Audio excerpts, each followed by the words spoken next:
The mid-credits scene of Doctor Strange in the Multiverse of Madness introduces us to the character of Clea, played by Charlize Theron. Now, of course, what comes next is still all up in the air because the next appearance of Doctor Strange and her is probably years away. But at least now we sort of have an idea of what her magic is going to look like and the final look of her suit thanks to the man who finalized that final design. So let's look at some of this art and a little bit more. Well guys, this comes directly from the man who got to work and finalize the design of what Clea would look like. Now there's 3 pieces of art that the artist released online, and this comes courtesy of John Stubb, who posted it on his Instagram.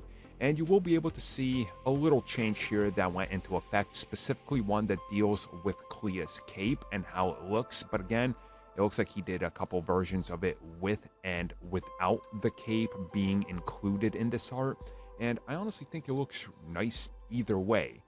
And he did officially confirm that this was the final approval design for Clea, and that he had the privilege and blast of working on this and seeing how far this character had come since they started those early designs. Now, obviously, we don't have those early designs, and we're probably going to see some of them soon. Obviously, the Doctor Strange 2 art book is going to go a little bit more into it, but you definitely see that this art here is pretty much representative of exactly what we got on film. The obvious difference here being is that the film suit looks a little brighter, but again, conditions, lighting, and all that is bound to change how things look, just due to the nature of film and then the post-processing and everything they put over it. But overall, I think it looks pretty faithful to the art he had here, and it looks pretty great compared to the comics.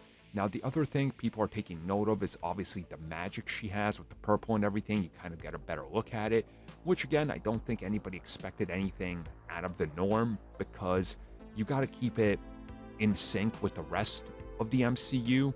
Like, we know for a fact that they specifically talk to one another, and how magic and special effects and certain things work all have to literally be lining up with one another to make sure nothing contradicts anything else. And as far back as like Loki, they said that there was problems with Loki with how it relates to WandaVision, because again, there was problems with how one was going to display the magic, because it literally, like, the visual representation language went up against the other. And you see a little bit of that here in this concept art, and it looks good. You know, they obviously now kind of know what to just toss into concept art. They've worked with it long enough to give you the best final representation of what it can look like, and yeah, this looks like it. Overall, I just can't wait to see more. I hope they don't change much of Clea's suit in her next appearance, because I mean, this is pretty damn comic accurate. Like, you can't really ask for much better. I mean, I guess some people could want more purple, but at that point, it's going to start to look a little ridiculous. So let's just keep it how it is.